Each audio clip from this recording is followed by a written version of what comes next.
Here we want to just deviate for a second and talk a little bit about some mathematics that's very useful for quantum mechanical calculations. And this is in one of the assignments.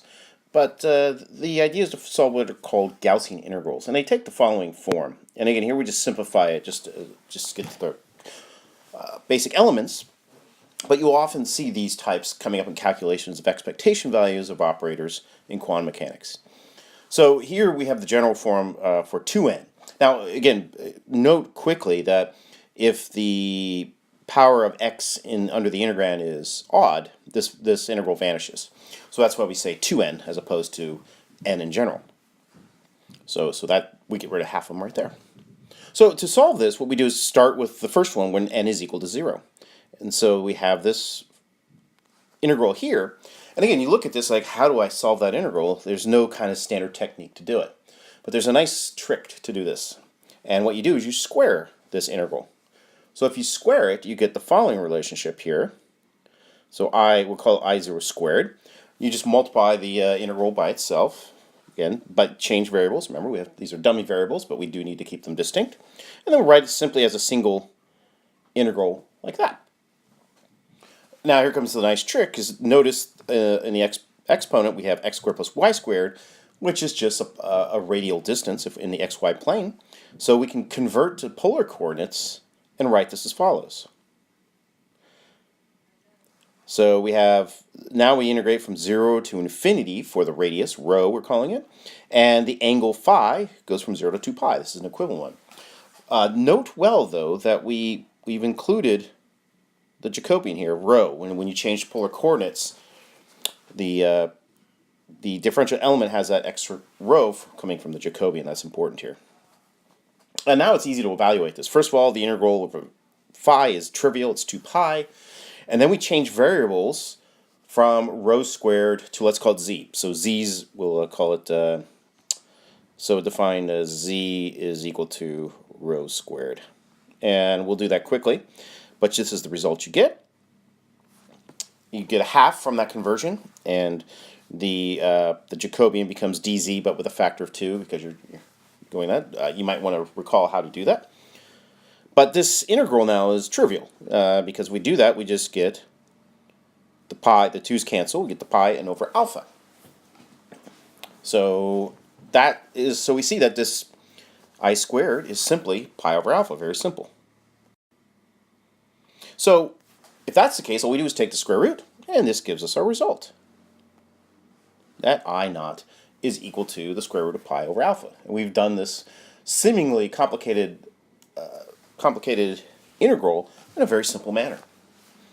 But now you want to go on and find the other ones. Well, now you can say it's a trick, but to get, say, the other ones, you just take a derivative with respect to alpha to get the higher ones. So again, let's take a look at an example. So let's go to the next one. I don't know why this is following here. There we go. But notice that when we take the derivative with respect to alpha here, I'll use that way, it pulls down factors of x squared. So if we take one derivative with respect to alpha and an appropriate minus sign, we get the integral from minus infinity to infinity of x squared. So this is trivial to work out. We just simply take a derivative of square root of pi over alpha with a minus sign. And we get 1 over 2 alpha square root of pi over alpha. Very simple. And to get the higher ones, you just take further derivatives. We won't go into that, but if you get 6 of them, then take 6 derivatives. Okay, let's continue. And lastly, we'll just consider a variant, which is actually an often used one as well.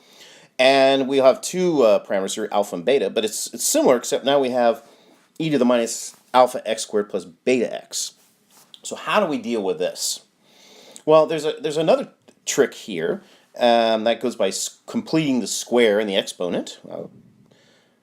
And what we do is we'll just show the result, and you can verify that it works.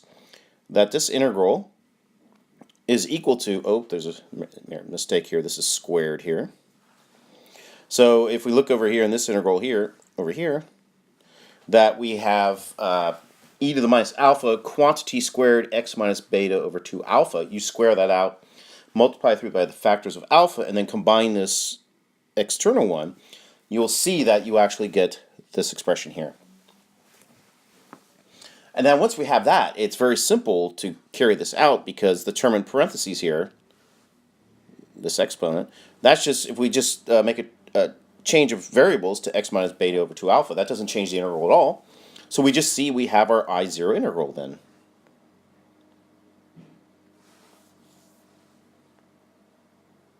And we end up with, I don't know why these are following. We just get that e to the beta squared over 4 alpha times our square root of pi over alpha. We can do other interesting things here with, well, that was not what I wanted to do.